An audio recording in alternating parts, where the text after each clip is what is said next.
અંકલેશ્વર મામલતદાર કચેરી ખાતે સ્વાગત કાર્યક્રમ અંતર્ગત 8 પ્રશ્ન પૈકી 8 પ્રશ્નોના સ્થળ પર નિકાલ કરવામાં આવ્યો હતો। રોડ પરના દબાણ, રોડ ખાડા, નર્મદા પૂર હોનારતમાં ખેતીનો પાકને નુકસાન બાબત વળતર ચૂંટણીમાં ગેરરીતિ થઈ હોવાની ફરિયાદ પણ કરાઈ હતી। નીતિ વિષયક 2 પ્રશ્નના તાંત્રિક ચર્ચા વિમર્શ બાદ નિકાલ કરવામાં આવશે। અંકલેશ્વર મામલતદાર કચેરી ખાતે મામલતદાર કરણસિંહ રાજપૂતની અધ્યક્ષતા હેઠળ તાલુકા કક્ષાના સ્વાગત કાર્યક્રમનું આયોજન કરવામાં આવ્યું હતું, જેમાં 8 અરજીઓની નિકાલ કરવામાં આવ્યો હતો। પ્રજાજનોને પડતર પ્રશ્નોનો નિકાલ માટે રાજ્ય સરકાર દ્વારા સ્વાગત કાર્યક્રમ અમલમાં મૂકવામાં આવ્યો છે। તેના અંકલેશ્વર મામલતદાર કચેરી ખાતે તાલુકા કક્ષા સ્વાગત ફરિયાદ નિવારણ કાર્યક્રમ યોજાયો હતો। અરજદારોની ઉપસ્થિતિમાં 8 અરજદારોએ પોતાની ફરિયાદ રજૂ કરી હતી, જેમાં અધિકારીઓએ ફરિયાદને રૂબરૂ સાંભળ્યા બાદ 8 અરજીઓના હકારાત્મક નિકાલ કરવામાં આવ્યો હતો।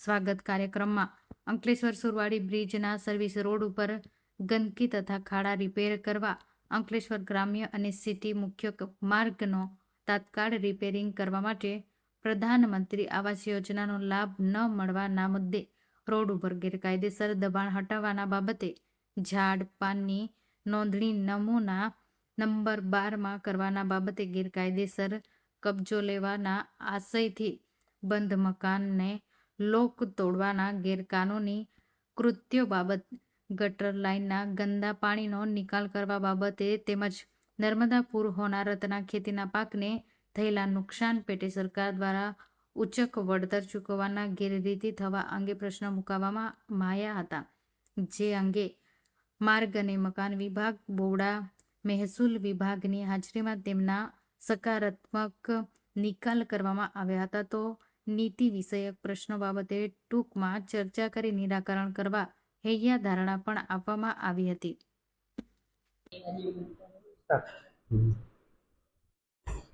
સૌને નમસ્કાર। આજે અંકલેશ્વર તાલુકામાં તાલુકા સ્વાગત કાર્યક્રમ યોજવામાં આવેલ હતો।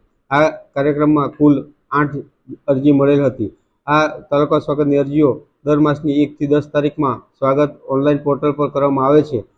એ જ રીતે ગ્રામ સ્વાગત અને જિલ્લા સ્વાગતમાં પણ અરજીઓ 1 થી 10 તારીખમાં કરવામાં આવે છે। આ અરજીઓ મોટેભાગે ગટર લાઇન તેમજ રોડ રસ્તા અને વીજ લાઇનના થાંભલા હટાવવા માટેની હતી। એનો તમામનો આજે હકારાત્મક નિકાલ કરવામાં આવેલ છે। આપના માધ્યમથી જણાવું છું કે આપના લગતા પ્રશ્નોનો દર માસે 1 થી 10માં અરજી કરી અને એનો સ્થળ પર નિકાલ કરવા ગુજરાત રાજ્ય સરકાર દ્વારા એનો કાર્યક્રમ અમલમાં મૂકવામાં આવેલ છે। તેનો લાભ લેવા નમ્ર અપીલ છે।